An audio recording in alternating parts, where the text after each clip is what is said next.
In this video, I'm going to show you 24 different Make.com automations that you can use in your agency to save time. These are all automations that I've either used in my agency or in my partner's 7-figure agencies to automate different systems like onboarding, fulfillment, sales, even customer success to save your team time and money. For those of you that have actually been watching the channel for a while, I actually did a video similar to this nearly a year ago going over 22 different Zapier examples. But now, time to move over to Make.com. Let's get straight into it. So the first automation we're talking about today is this long onboarding automation. Now, what this automation basically does, and I'll zoom in for you guys so you can actually begin seeing. Whenever there's a trigger, which is the most important part of the automation because that's the starting point of the automation, it goes ahead and creates a Slack channel, invites the relevant users, creates a message for that channel, pins that message to that Slack channel, creates a folder, creates a subfolder within that folder, then goes ahead and actually copies a template within that existing folder, searches for client records within my CRM, creates a project with my CRM, updates that record of a client within that CRM, and then creates a project linking that client, and then goes ahead and create 2 different tasks for my team to actually begin the onboarding process. And finally, we go ahead and send the welcome email to the client, and then after everything 20 seconds or so, we find that specific project and then send an email to the relevant employee. So nothing too crazy, but this is the example of an onboarding automation. And onboarding is one of the most highest leverage things. You can actually use different tools like Make.com to actually automate because it's the first impression that your client actually has of you. And I always recommend using some sort of automation within the onboarding process solely because you don't want to have any delays. Remember guys, this is literally the first time your client is meeting you and seeing how you work. If you have different delays in, I don't know, getting an onboarding email out or giving them access to a specific resource within Google Drive, wherever it may be, that first impression is going to go down the drain straight away. So using different automations like this one right here, which is a bit longer but still not too advanced, is an easy way that you can prevent any delays from happening within your onboarding process, which in turn will give your clients a better experience, improve that first impression of you, which down the line guys, that can increase your LTV dramatically. And by the way guys, if you do want access to any of the templates that I'm going to be showing you in this video, all you have to do is check the first link in the description, join our free community. It's not going to cost you anything. Go over to the classroom section, and within the classroom section, just head over to YouTube resources and then scroll down to the automation breakdowns. You'll see a tab just like this where you can download the file and just import it straight into Make.com. Anyways, back to the video guys. This is the first automation. I'm not going to open these steps and go through them one by one because I actually have a whole video going over the build of this specific automation. So if you want to watch that, check out this video right here. So guys, that is the first automation done. Let's move over to the second automation, which is an automation that you need to have in your agency if you actually want to track different payments. And that's very, very simple, a successful payment automation. Now, once again, you could include this as part of onboarding, but if you have a recurring service, you're going to be getting these automations all the time when a client makes a second, third, fourth payment, so on and so forth. What this automation basically does is it triggers whenever there's a new payment within your Stripe account. And obviously in this example, I'm using Stripe, but it doesn't really matter. You can use whatever payment provider you have as long as they have an API. And whenever we actually have that new payment intent within Stripe, we go ahead and find that specific customer and then send them a thank you email to that customer. Now, there's obviously a bunch of different variations you can actually use here. You can use this to update some sort of financial tracker that you're using. You can use this to update your team that a new payment has come in. One thing that's very, very popular, and now that I think about it, I don't think there's been a single client that we haven't actually automated this for. But whenever a payment comes in, we send that message to a Winners Room Slack channel, and it's just one of the best messages you can get, guys. Every single time a payment comes through, you get pinged on Slack and you get to see how much it actually is. But anyways, in order to actually set this up, it's very easy. If you're using Stripe, even easier. But if I zoom in here for you guys, I'll make it about 150. It's basically based on webhooks, but we have to do it. You just want to add a webhook. And then for the group, you scroll all the way down to payment intent. And then for payment intent, you can see a bunch of different options. The one we care about is payment intent succeeded because we don't only want to trigger this for successful payments. You go ahead and press save, and that's pretty much it. That'll be a trigger. Then we're actually retrieving a customer using the actual customer ID from the actual payment intent. And then we're scraping all that information out and then using the email from the customer ID right here, we're just going to go ahead and plug that in and then send a nice little email thanking them for the payment basically. Now, one of the things that's an important thing about sending any sort of email using Make.com and automation in general is you want to do it in HTML. There's a reason I haven't just put in normal text here and just enter this, because the format when you're doing it not through HTML is completely messed up. There's no real sense of formatting, and if you want to kind of produce and send out professional, clean looking emails, you need to use HTML. So which is why in this example, I kind of did this. Now, this doesn't really matter, this is not hard to do. I obviously didn't write this myself. All you have to do is go over to something like ChatGPT and you can just ask it, write this email for me in HTML. And then you can write any sort of email, text, and it's just, you just enter text and it's going to go ahead and output it, and you can copy and paste it straight into your make.com account. Fairly simple, guys. I obviously didn't write this out myself, but I'm telling you throughout the rest of this video, when you see any sort of email, in most cases, it should be through HTML, because the kind of formatting when you actually send it over is a lot less cleaner, especially if you don't use HTML. So cool. That is the second automation done.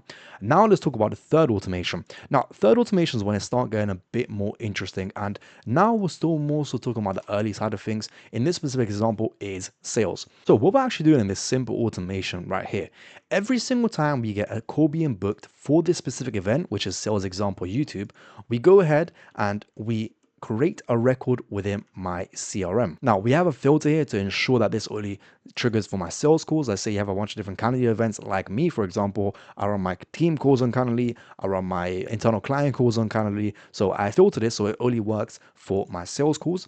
Then I go ahead and create two different records with my CRM. I first go ahead and create a contact, which is basically just, I go ahead, the name of the person, the email, the sales stage they're actually in, and the client stages are actually in. And then we go ahead and actually create a meeting within my meeting database so I can actually track the meeting. And here I add different things such as the meeting link, the meeting name, the date, so on and so forth. Then we go ahead and actually send an email to our client just to let them know there's been a meeting confirmation. And once again, one thing I didn't do here is send it over in HTML, which I really should, because you'll see if we actually test this in a second, the formatting for this email is going to be all over the place. So you definitely don't want that.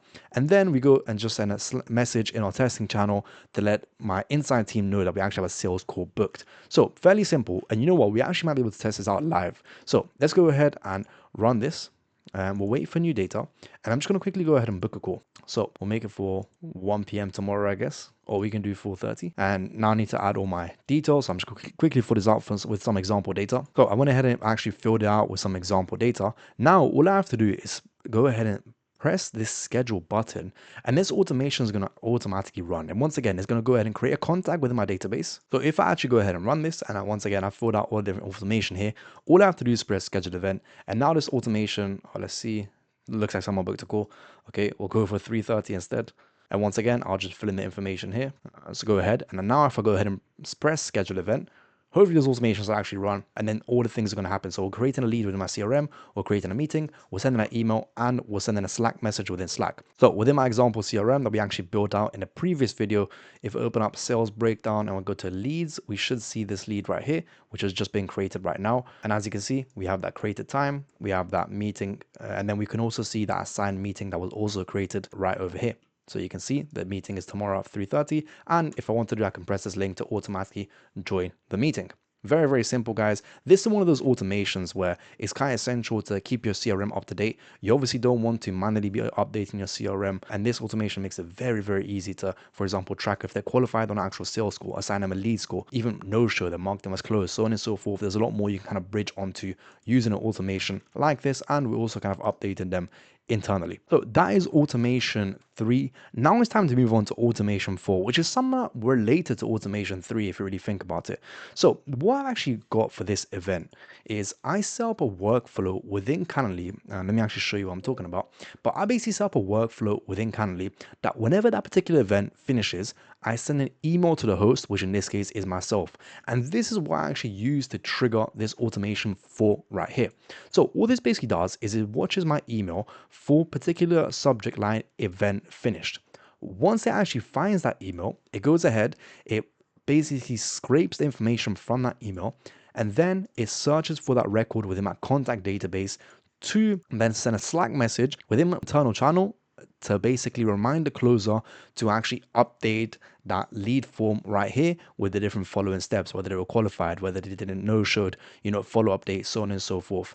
This is a very important automation, guys, because keeping your CRM up to date is one of the high leverage things you can do. Because what I've seen a lot of people doing, especially in the agency space, they hire a couple closers and then they have this nice beautiful CRM with all these different workflow automations, but it just doesn't get used. And different automations like this ensure the CRM actually gets used on a consistent basis. So once again, whenever that sales call actually finishes, we scrape that information from the email, we then search for our specific contact within our CRM, and then send a Slack message to our closer with a link directly to that lead, which they can actually press, take him straight here, and then they can easily just update it with the relevant information. This makes it so your closers will never forget to actually update your CRM, and you can have everything up to date. So that is automation 4. Let's talk about automation 5, where things get slightly more complicated, but don't worry guys, I'm going to talk you through the exact process step by step. So this is automation 5. And what we're basically doing here is we're watching email for particular emails, scraping the information from our email, and then updating a Google Sheet. Now, I think the specific use case for this, we were updating this Google Sheet right here, which was just an example kind of lead database, right? And let's say, I think the situation was we had a new client actually being onboarded within that particular email. So if I go ahead and just get an idea of what this looks like, because I remember testing this last week actually, I'm gonna go all the way back to the start of February, we should get a couple responses here, as you can see. So we got one example. If I open up text content, this is what's going to happen. So we have this text content right here. And what is automation basically going to do? It's going to go ahead and scrape all of this information and then automatically add it to the CRM database within Google Sheets if it doesn't exist. And if it does exist, it's going to go ahead and actually create or update the existing one. So in this case, we have example@gmail.com, which as you can see is this row right here. I'm just going to quickly go and change the price so we can see actually update. So I'm going to change this to 1K. And what else can we change? We can change, no, I'm going to leave it as that company name example. Cool. So now if you actually run this whole automation, guys, not just that particular step, what it's going to go ahead and do is based on that response, it's going to scrape the information, and we do that using the pattern or the text parser, and then finding a specific regex pattern, which I'll explain more in a second. Find that specific row within Google Sheets using the email that we just scraped, and then it's going to go ahead and update that specific email with the relevant information. So once again, this is more so on the sales side of things, but there's so many different use cases you can use it as. I'll show you what I mean in a second. So let's just go ahead and run this. If I choose where to start and I go emails after specific date, and we choose once again 2nd of February, why not? And I go ahead and save that. What it's going to do, it's going to run, it's going to find a particular email that we sent, obviously, ideally would be live, and then it's going to go ahead and automatically update it. So now if we open this back up, you can see this is updated to 5K. It's pretty hard for you guys to see, but this specific contact has been updated to 5K, and all the relevant information has automatically been updated as well. If you scroll all the way to the right for number 10, we can see that now we've moved on to pending. So how do we actually do this? Well, first things first, text parsers are such an amazing tool that Make.com has. And once again, this is particularly for sales, but there's so many different use cases you can actually use this in. And what we're basically doing here is using regex code to scrape those particular outputs within the email and then outputting them as individual fields or variables that we can use later on the automation. Now, in all honesty, I have no clue what regex code actually is. I just know this is what it's actually called. And honestly, guys, I generated this using ChatGPT. It really isn't that complicated, so don't be too scared.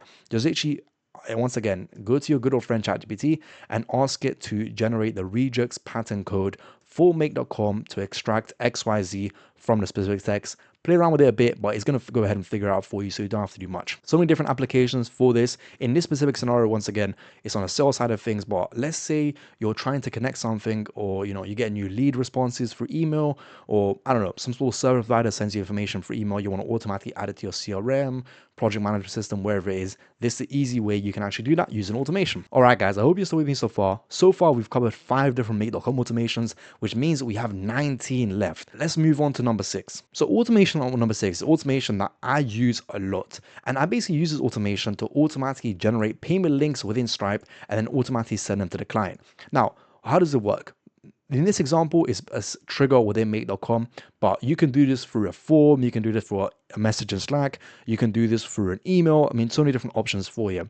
And basically, whenever that message comes in, we're using the name of the actual client, the price, and the actual email to automatically generate a payment link. Now, Stripe is a bit annoying. It doesn't have that one simple module, so we're actually using an API. The first step within the API is we're creating a product within Stripe with the client's name.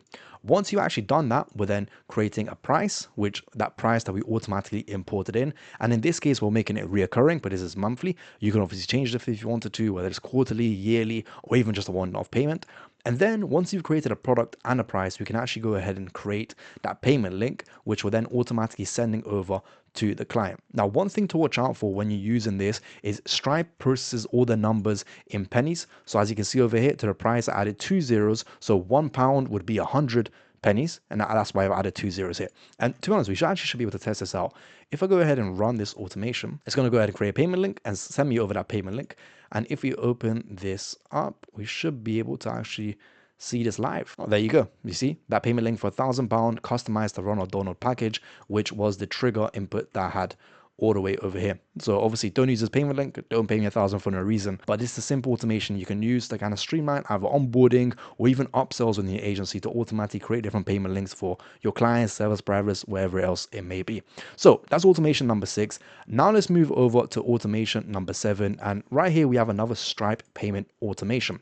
What we're basically doing here, and this is, guys, one of the most high leverage automations you can actually use in your agency, but very, very simply, we're just tracking payment failures. So similar to the payment confirmation automation, we're triggering this whenever payment failures, finding a specific customer, and then sending an email to them basically suggesting next steps. I would do a lot more than this, guys. I would obviously send an internal message as well, update your CRM so you actually know the payment failed, so on and so forth. But this is such a useful automation, guys, especially as you start getting more clients. You need to be on top of your billing, and using different automations like the payment confirmation automation and the payment failure automation, it'll make it a lot easier for you to actually keep track of all the different payments, who's paying, who's not paying, because most of the times the payment failure is not on purpose, it's accidental, whether they change their credit card or card declines. I mean, for example, the very first client I had, about 1 year into us, in our working relationship, they changed their credit card because they got hacked.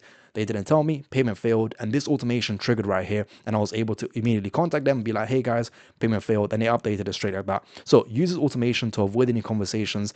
Let's say down the line, 6 months down the line, you realize they haven't paid for 6 months, and now they have this massive bill that they had to deal with, and they didn't even know. So use the automation. It's very, very useful, guys. I guarantee you will not regret it. And just to give you details, it's basically the exact same thing as the payment confirmation, but the only difference here is when we go to payment intent, we're selecting payment failed rather than payment succeeded, because we just want to trigger this for payment failures. So now it starts getting a bit more interesting. What we're dealing with now is automation number 8. And this is one of a 3-part automation, which we're going to be talking about today in this video. And these are end of day reporting automations, or I should say an end of day reporting system. Now, this is internal. What I mean by this is this would be an end of day reporting system that you have in this example with the different customer success agents and different appointment setters. So the first automation is fairly simple. All we're basically doing here is sending a message at a certain time every single weekday at 4 p.m. in this example to 2 different channels. The first one we're sending it is to the appointment setting channel, where we're basically just asking them to complete the onboarding form, and we basically use the block kit builder. Once again, this is similar to the whole HTML thing within email, but when I send messages through Slack, I always prefer to go down the blocks approach. And if you don't know what that is, once again, don't get too complicated. Slack has this amazing resource called the block kit builder, where you can just basically automatically create different things like that. And I think they also have a ton of different templates, right? Like this, for example. Now, the reason I like using this is firstly, when it comes to Slack apps, there's a lot more you can do in terms of design, adding different buttons, but just in general, you'll get much nicer formatting, similar point to email. I would say it's not as necessary as email, because most of the time when you're dealing with Slack, it's internal communication, but I still prefer to use it. Anyways, what we're basically doing is automation, 2 different things. We're sending 2 separate messages, one to the appointment setting channel with a link to the specific form that I actually need to fill in at the end of the day, and one to the customer success channel with, once again, a link to the specific form they have to actually fill in. And all the automation is actually doing is just making sure they actually complete that form. Similar to what we had all the way back in automation 2 or 3 with the closer, we just want to make sure the form is actually completed in order to avoid any delays. So that is the purpose of this automation. Now, what actually happens when they complete the form? That's when automation number 9 comes in. So this is automation number 9, and this is basically what happens after they actually complete the form. So once again, this is not too complicated automation. All we're basically doing here is whenever the form is actually being completed, we're just adding the responses over to a Google Sheet. And in this case, this is the Google Sheet that we're using right here. Basically, we're tracking different numbers such as hours worked, and for the different departments, we're tracking different things such as appointments set, follow-ups, calls made, and then for the customer success department, we're tracking client meetings, tasks completed, and issues resolved. And once again, as soon as the customer success individual or the appointment setter goes ahead and completes that form, we'll just automatically add in the date, the department, the name of the actual person that's completed the form, the number of hours they worked, and so on and so forth, their relevant numbers. Once again, this just ensures that we have a track of everything, and over time you can look at these numbers, which as we're going to do in a second, to kind of review different things. So that's automation number 2, which is the second out of 3 automations for the end of the reporting system. Now we can move on to automation number 10, which is the last part of this whole kind of reporting progress. What we're basically doing in this particular automation right here is at the end of each day or the end of each week, I don't remember exactly, we're basically reviewing all the information and then sending it to the relevant channels. So as you can see, we have this specific module that runs on Friday at 7:50, and what we basically do is scrapes that particular value within a Google Sheet, and that is this particular value right here, which gives you a summary of the average appointments and the average meetings. Then, based on that particular, it goes ahead and sends 2 different Slack messages to the relevant channels, basically just summarizing information. So average number of appointments booked and average number of meetings actually held. And then we go ahead and basically pass different information such as the feedback from the different automations and the actual numbers, and then send it over to our admin channel within Slack. This is an example of a somewhat simple reporting progress that you can use. And what it basically does, very simply, guys, I kind of explained it here, but it just powers up different research in different databases. So in this example, the database is Google Sheets, and then sends it to the relevant channels and to the relevant admins with some sort of feedback. There's a ton of different use cases you can do this for, whether it's ad data, even client data, health score. I mean, so many different use cases, but this big example, it was for end of day forms. So you can get an overview of how the team is performing without having to, hop on meetings or asking different questions. So that is automation 10. Let's move on to automation 11, which is the first out of 2 examples of lead magnets. Now, lead magnets are one of the most useful things you can actually use in your agency. You can use it to build trust and leads. Basically, my whole YouTube is a lead magnet. If you're watching this right now, you basically get nurtured. So hopefully in the future, you'll be able to work with us. But this is an example of a useful lead magnet, if you want to call it that. What we basically we set up this form right here. If I go over here, we set up this form, and what this form basically does is we use it as an example of a lead magnet. And all you have to do is basically enter your monthly churn, enter your average price per customer, enter the cost to actually fulfill those customers, marketing cost, sales cost, how many clients you actually acquired, and the email that we can actually send results to. And then what this automation basically does is automatically do some math. So we calculate your CAC based on the inputs, your lifetime gross profit, your LTGP to CAC ratio, and then we send that over in an email with the following numbers. This is basically what I like to call an interactive lead magnet, because rather than being a standalone resource like a PDF, you're basically getting your leads to input different information within a form and then sending them some sort of resource that is relevant to their specific application. There's a ton of different ways to do this. I'm going to show you a second way in just a second, but this is one of the use case that you can use Make.com to actually automate and create these different interactive lead magnets. Now, obviously, in this example is LTGP to CAC ratio. Obviously, you can do this for potential marketing ROI, potential content ROI, wherever it may be. You basically want to give it insight to your clients into their business and potentially even show them how you can actually improve it.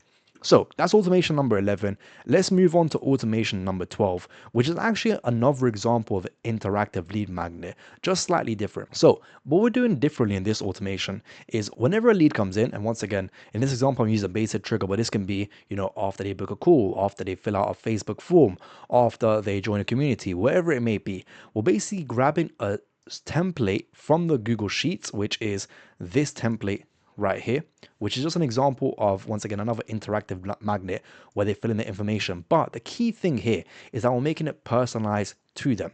So basically, based on the actual name of the customer, we create a custom field in a Google Sheet, and we basically customize the title for that specific lead. And then we basically share it with them and then send that email within Gmail. So basically what this looks like is, if we have this specific sheet, as you can see, I've got this custom field right here, name, they basically get this sheet for them with the company name and their title automatically edited. Now, this is kind of a very basic example. You can obviously add a lot more customizations with these little squiggly brackets here, but it should give you an idea of the different use cases and how you can actually use these interactive Google Sheets to actually, send these automatic automatically, because one problem with these interactive lead magnets, our Google Sheets, is that people need to make a copy to actually edit them. Like for example, right now, if this was an edit, I'd have to go to file and then I have to make a copy to actually begin edit my numbers. So what we're doing here basically with this automation is avoiding that kind of friction in them completing it. So rather than having to go to file, figuring out how to make a copy, so on and so forth, they can just straight become editing this and it's automatically personalized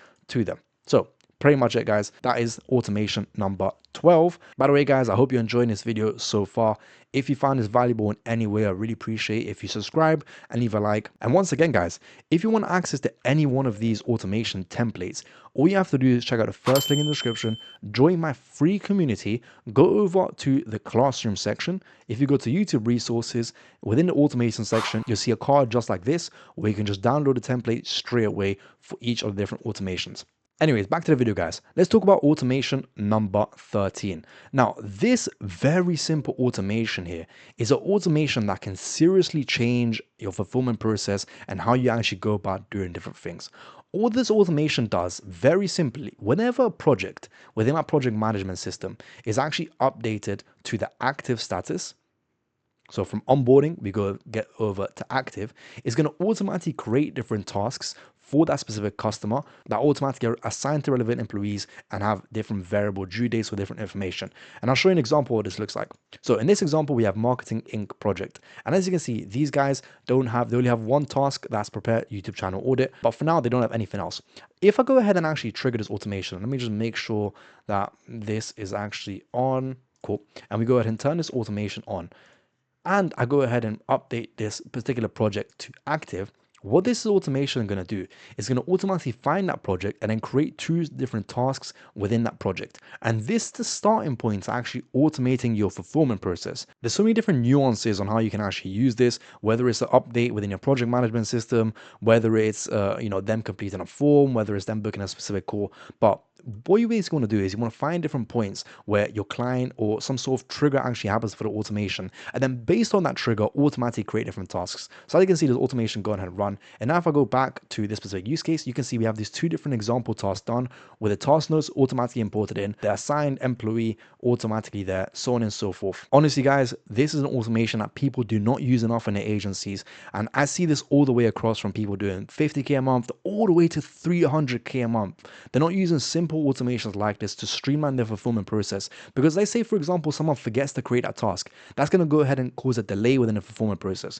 So use different simple automations like this throughout the entire fulfillment process to actually automate and begin streamlining the way you do fulfillment to avoid any delays, provide your clients with a better experience, and hopefully increase your lifetime value without taking on extra work. All right, guys, so that's automation 13 out of the way. Now we're going to talk about automation 14, 15, and 16. Now, these are 3 separate automations, but they're all part of one bigger fulfillment or referral progress. I'm going to show you what that actually means. So once again, within my example CRM, 4 different projects, I have set up this custom button here, which you can see if I go here to projects, ask for referral. Basically, when I go ahead and press this button and send confirm, this very simple automation right here is going to find that relevant project and then automatically create a client within my referral table, which at this point is hosted in the Airtable.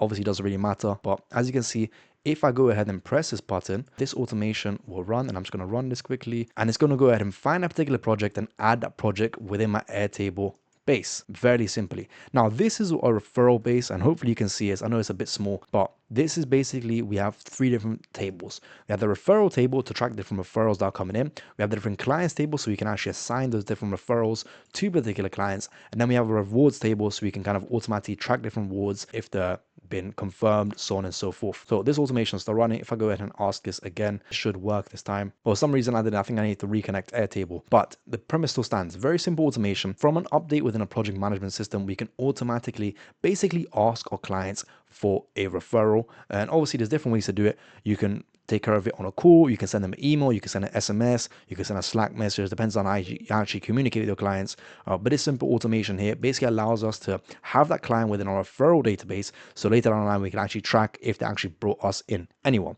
The second part of this automation, and once again this is kind of a part of a much larger referral system, is this simple form right here. And now we move on to automation number 15, guys, by the way. But whenever someone actually fills out this simple form right here with a client email, the referral referral number and the referral name. This automation right here finds that specific client record using the email from the form.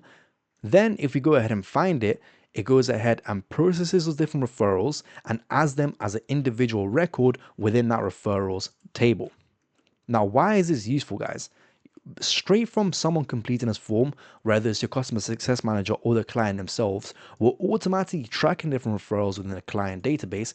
And the most important thing we're doing here is that we're automatically linking it to the actual client itself. So for example, if I'm Rachel White, all I have to do is add my email here and then the different people I'm referring, and then I will automatically be attach that specific referral. So if down the line they go ahead and be converted, we can actually measure who needs to be awarded what. So this automation is fairly simple. The reason why it looks a bit more complicated is because we wanted to be able to basically process it if there was numerous emails. So for example, here, if I put 2 emails rather than 1, this automation still works, and it's basically going to treat each individual email as its own record to add different records. So that's automation number 15 taken care of. Now we can move on to the last automation of this referral process, which is automation number 16. Now, what we're basically doing for this automation right here is whenever any single one of those leads or referrals within our referral database get updated to converted. So for example, if I'm over here and any single one of these guys, so let's say,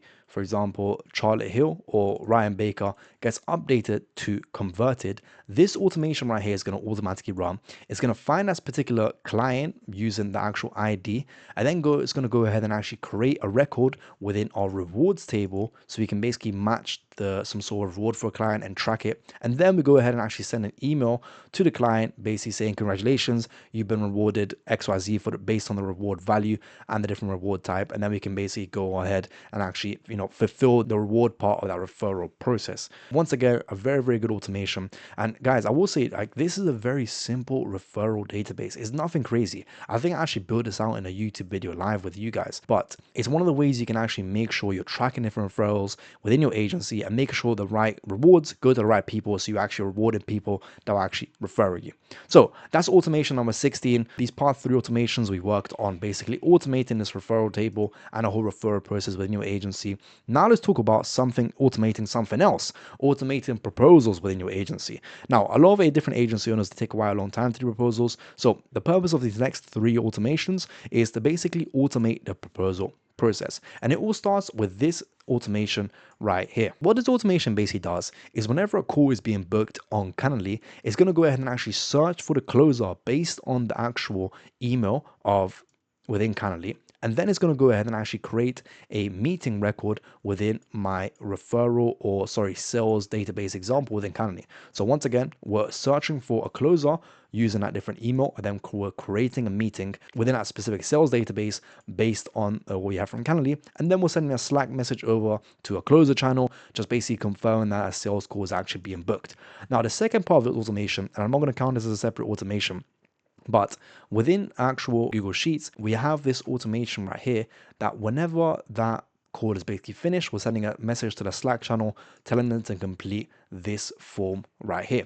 And within this form, what we're basically doing is we're collecting feedback on a specific sales call. So was the lead qualified? Yes. Did you close the lead? No. Did you need to create a proposal? Yes. What problems did he have? What goals did he have? What consequence did the lead have? And then what's the lead's email? And then based on a different automation, we're going to go ahead and update the Airtable database and trigger automation number 18.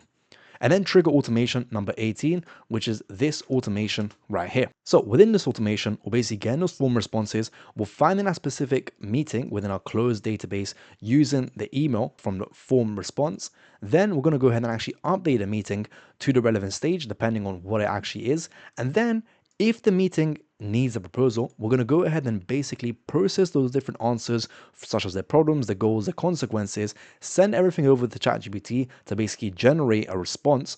And then we're basically going to put everything together to create a custom presentation for the lead and then send a Slack message to our closer so they can actually share that lead with the client. And this is super, super powerful because you can use this simple automation here to automatically share proposals with your clients on sales call without having to book another call and go over everything. Now, I wouldn't 100% recommend this because obviously proposals do need to be somewhat personalized, but you can obviously use this on a secondary call to save your closers some time. And just to give you an idea, this is what a template looks like. Obviously, don't use this in an actual sales call. This is horrible, but As you can see, we have that problem statement, which is automatically imported from the actual form responses or from the AI generations right here using this module right here, create a presentation from template. Same exact thing for the consequences and what we will actually help you with. And we'll also import in a client name in the top right hand corner to add some personalization. So that is an example of what I like to call proposal system, because just from a simple form fill out, we can go ahead and update our CRM and then also automatically create a proposal which is customized to the client specific pain points. So that's automation number 18 done. Now let's move over to a Slack automation, and it's something that I actually use on a day-to-day basis. What we basically do with this very simple automation right here is we're basically having our own AI assistant within Slack. Now, I will say, guys, this is a very easy way of doing this, and it's not the best, but if you want something very simple and you'll be able to basically chat to a specific assistant within your Slack channel, this automation will do it.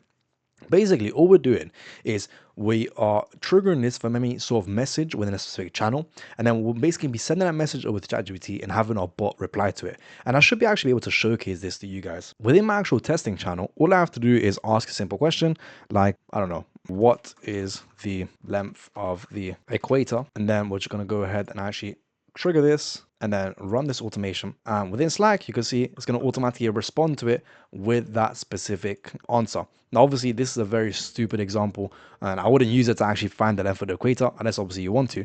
But this is very, very helpful if you want to basically begin having your own custom AI assistants within your Slack channel. Now, there's a lot more you can do this. You can have assistants that are trained on specific SOPs and specific channels, which basically become like your team members. And you can actually, take those assistants to a whole nother level by actually enable them with different actions and allowing them to actually carry out certain actions. Like, for example, you can have an assistant that automatically creates proposals. You can have an assistant that automatically, drops emails for you or client update messages. There's so many different possibilities you can do. This is literally the simplest version of that, but I hope they give you some idea of how you can actually begin integrating AI within your Slack channel so you or your different team members can actually use it to handle different questions and so on and so forth. So that's automation number 19. Let's move on to automation number 20. And automation number 20 is an automation that I personally use. What this basically does is whenever you kind of set it to a specific period, it's going to go ahead and actually scrape a Google Sheet and then send that message to a Slack channel. Now, once again, this is a very simple example, but there's a lot of different use cases you can use this, whether you're doing monthly reporting for your clients or internal monthly reporting for finances, ads, whatever it may be. You can use an automation like this to automatically scrape different information from different databases. Now, in this example, what it's basically doing is scraping this number right here, which is an example of a capacity calculator. So if I actually go ahead and run this automation, it's going to scrape that information and then send a message within Slack with my relevant capacity, as you can see right here. Now, once again, this is a very simple automation, but there's a ton of different use cases of how you can actually use this within your agency to automatically track different items on a day-to-day basis or weekly or monthly basis and sort of begin automating internal or external reporting system within your agency. So that's automation number 20. Let's move over to automation number 21. It'll come in towards the end of this video, guys. I appreciate you if you made it this far. Automation 21, all we're basically doing here is automating customer support. Now, this is an example of how you can automate customer support. There's obviously different ways you can start this automation to make your own. But in this example, we basically have clients fill out a customer support form. And then based on a specific form, we're creating a task within our project management system with all the information from the form, such as the email, the actual request, the description, and the urgency factor.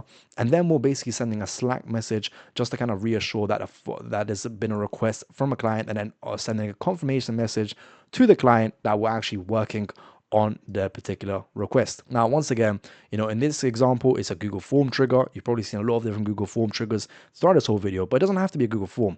This can be taken straight from a Slack message. That can be taken straight from an email. It can even be taken from a call recording. And all this basically does is you have some sort of way to automatically alert your team when there's a red flag by the client so you can get it sorted as soon as possible. Now, the second part of this automation, which once again is fairly simple, but whenever that task is actually being completed within my task management system, which in this example is this thing right here. So for example, whenever we actually update it, to a specific stage that says completed, this automation will trigger. It's going to go ahead and send a Slack message to the team that I know, well done for actually completing the task and XYZ. And then we're basically going to find a particular email from the actual message using a text parser. And once again, this is where the Regis code comes in. You can generate this using ChatGPT and then send a confirmation email to the client that the request has actually been completed. Now, I think this specific use case was for a sort of like development video. So basically, I think the use case was that they had an agency that dealt with tickets in a ticket form, and basically, the client would request a specific change to the program or whatever it is that they actually built, and this automation will basically just alert the team so they can actually complete it. But there's obviously a lot more you can add to this, but at least it gives you an idea of how you can actually begin moving towards automating your customer success. So that was automation number 22. Now move over to the second to last automation number 23. And once again, this is one of the automations that I personally use in my agency, and I basically try to encourage every single one of my clients to actually use this. What this automation is basically doing is whenever we press a button within a project management system, it's going to go ahead and actually find that specific record or find that specific project that's assigned to that task, and then it's going to go ahead and generate a summary message and then send it over to the client in a Slack message. And I can actually probably demonstrate this for you guys. If I go ahead and actually run this and open my project management tool and I go to any task, you'll see the send update button. If I go ahead and actually go ahead and press send update, and I'm just going to update this slightly, I'm going to put creating ads for new creatives, and I go ahead and press once again send update, confirm. This automation is going to run. It's going to find that particular project that is actually assigned to, generate a response using AI, and then send a Slack message to the relevant Slack client channel with the actual update. Now, you don't have to use Slack for this. You can do this through email, whatever sort of communication you actually use for your client. But this is such an easy automation that you can use to automatically update your client at regular intervals throughout the fulfillment process. Now, for some reason, automation is not running. We can have a better look to see why not. So I think it's because the automation's not completed. So what we're going to do, we're going to move this over to completed. And if we run this automation, oh, there you go. Now it's going to go ahead and do. So as you can see, we're basically getting that task information, and then we're automatically sending that message in Slack. And I can open this up to show you what this means. This is an example. Dear client, new ads for creators have been successfully created. Please let us know, further adjustments. And once again, this is automatically created based on a task notes that we created a second ago. So as I was saying, this is one of the best automations you can use because updates are an easy way you can actually improve your client experience. And using different automations like this to basically automate those updates is a way that you can improve your client experience without taking on more work. So it's a no-brainer, guys. People love getting updates. I mean, imagine you just paid someone $6K or however much you charge and you don't hear from them for a week. You'll be a bit worried. So using different automations like this throughout your fulfillment process, you can basically ensure that your client is constantly up to date with exactly what it is you're doing. And in this example, we triggered this from a send update button, but you can even trigger this from you just moving a task to complete. There's all different ways you can do this, but this is an example of an easy way you can basically improve your client experience using automation. All right, guys. So last automation here, we have number 24, which is a Slack onboarding automation. Now, this is similar to the first automation I showed you at the very start of this video, but all we're basically doing here is whenever a new client comes in, and once again, this is a basic trigger. This could be a form, this could be an update in your CRM, wherever it is. We're going to go ahead and actually automatically create a Slack channel based on a company name. We're going to go ahead and actually automatically create a record within a project database, and we're going to go ahead and actually invite the relevant user or the relevant team members to that specific channel, create a welcome message in that specific channel, and then create a task to actually invite a specific person within Slack. What this looks like on the actual backend, what this actually looks like on the backend, we have within Airtable this database right here, where we have projects very simply, and we have tasks. And what this automation is basically doing is kind of like a mini onboarding automation, if you want to call it that, just to give you an idea of how you can automate the Slack side of things as well. But whenever that trigger comes in, whether it's a form, whether it's updating your CRM, wherever it is, it's creating a Slack channel, it's creating a project within a project database with the company name, the nodes, the retainer, the status, and a Slack channel ID. And then it's going to go ahead and actually invite the relevant team members, create a message, just basically welcome them, and then creating a task record within our database to basically invite the relevant lead to Slack. Now, you can automate the actual invitation of the client through Slack if you're using Slack for your client communication, but you need an enterprise account for that, and most people don't have that, which is about basically creating a task for one of the employees to add a client in Slack. And there you have it, guys. That is 24 different make.com automations that you can use within your agency to begin automating different parts of your fulfillment process, sales process, onboarding, even customer success. If you want access to any of the automation I talked about in this video, all you have to do, guys, is check out the first link in the description, join our free community, head over to the classroom section, and within YouTube resources, you'll find them in a card just like this, where you can automatically download them straight into your make.com account and begin making the most of use of them.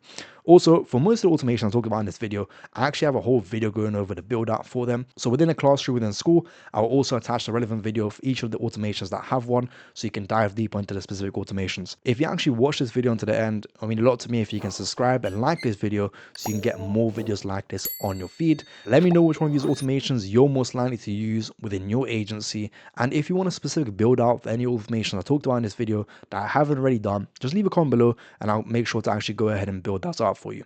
Apart from that, guys, that's it for me today. I hope you really enjoyed this video. It's my pleasure actually recording this. I've been procrastinating this for ages, and yeah, maybe in a year I'll come back with another platform. All right, guys, thank you so much for watching. Let me know if you have any questions about anything I talked about today in the comments, and yeah, I'll catch you in the next one. Bye bye.